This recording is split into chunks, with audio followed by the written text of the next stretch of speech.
So thank you very much for that talk. Certainly, a challenge of access, and you're highlighting that and quite the journey to get a diagnosis. There are looks like a couple of audience questions, so I guess I'll just go from the top here. So the first one is asking about what symptoms should a patient concentrate on when communicating to their family physician. Yeah, so I did the short piece for Azadeh and Bahare, and basically just outlined sort of how your physician approaches a diagnosis. I mean, as they're asking you questions, they're going down different diagnostic pathways. They're looking at what your symptoms is, the sort of the what, where, why, and when of what you're feeling. So it's really in terms of, sometimes I think when we have a CSF leak, and I see this often online, I see this when I've talked to different people, we start to attribute every little symptom we have must be the CSF leak, from rashes to a sore foot. So what I've suggested in that video is how you sort of collect your thoughts together, and you think about where your pain is, for 80% of the time. So kind of where it is the most commonly, what are the most common associated symptoms, how long it lasts, what's the shortest it lasts, what's the longest it lasts, kind of the way a physician thinks when they're trying to make a diagnosis.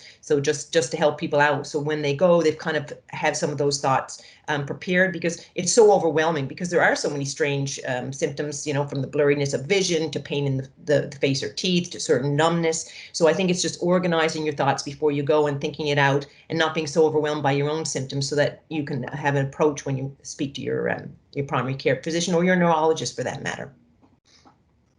Okay, great. Thank you for answering that. So the next one here is, would you recommend multiple visits to the emergency department to seek treatment if your GP does not believe you? And that's a real hard one. So, I mean, even myself as a GP, the issue is you don't get much information back from an emergency department. So if you're going to the emergency department a lot for a complex care, then there's nobody coordinating your care. You're going to see a different person every time. So so that adds to the delay in diagnosis. Certainly, you should go. If I know the time I went, I was in excruciating pain, so that's why I went. And there's times when you should go. But I think working with your GP, and I know, because then that's why I sort of tried to address this issue, that people feel sometimes that's a real roadblock. So I think sometimes having that honest conversation, bringing some information, and at the other end of that desk is a human being, and I think and I hope it's a good one that you've got, but and I think it's addressing that, that your frustration, and that and educating them, and that's really hard, I know, and a lot of patients are afraid to slide an article across the desk, but your family doctor cannot know everything. They simply can't, and especially with the speed of the change in diagnosis and treatments for many conditions. So they're struggling to keep up many times. So I think bringing that information, and especially in acknowledging that it's an uncommon condition. And so I think working as best you can, and I think in knowing that every time you go to emerge and something different has come up, or you've had a different approach or a different symptom, that is, and I think many patients mistake, they think that somehow the family doctor finds out about that, but we really don't. And sometimes if you get an emerge sheet, something scribbled that we can't even read. So and to me, I often say to my patients, a diagnosis is often like a puzzle. So there's little pieces that we put together that we finally get a diagnosis. It's a rare condition that somebody comes in and right off the bat, especially if it's complex, that I'm going to diagnose it in 15 minutes. So it's often those pieces that we fit together that we make a diagnosis. So if your GP is missing, or your nurse practitioner, whoever your primary care provider is missing those little pieces, then they won't make that diagnosis, unfortunately. No, thank you. And there's another one now here about whether or not you have any good suggestions regarding pain medications. The person that's asking the question seemed to be having significant levels of pain that interfere with, quality of life. So whether or not you have any advice on that regard.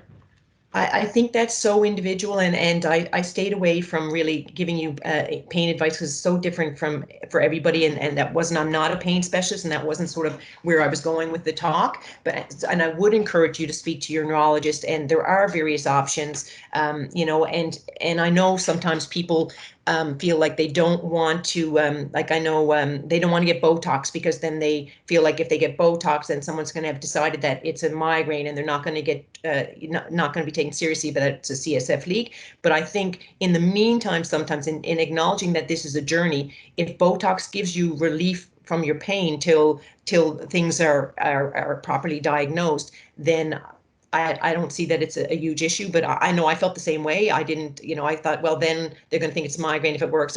So I think, because the pain is so significant, and I think whatever modalities that your specialist, encourages you to try, I would try, but that's a very personal decision, right? And I know many people they feel they don't want to mask the pain or whatever else, but it's a cruel pain. So I would work with your specialist to address that issue. And certainly, I'm very sorry to hear that you have significant pain. And I would reach out to your specialist and get that seen to.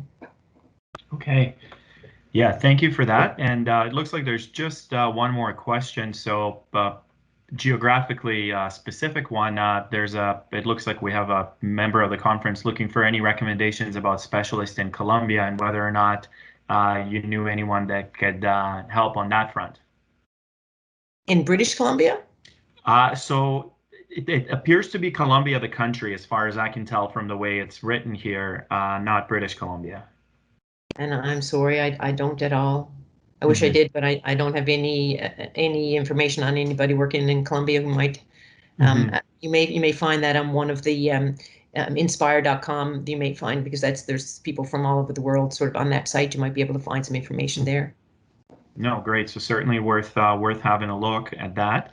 It looks like there aren't any other questions. So I think at this point, certainly thank you very much again for your talk and for taking the time to answer the questions. We will have the kind of panel discussion at the conclusion of the other talks this afternoon. So we will certainly hear more from you there. Thank you.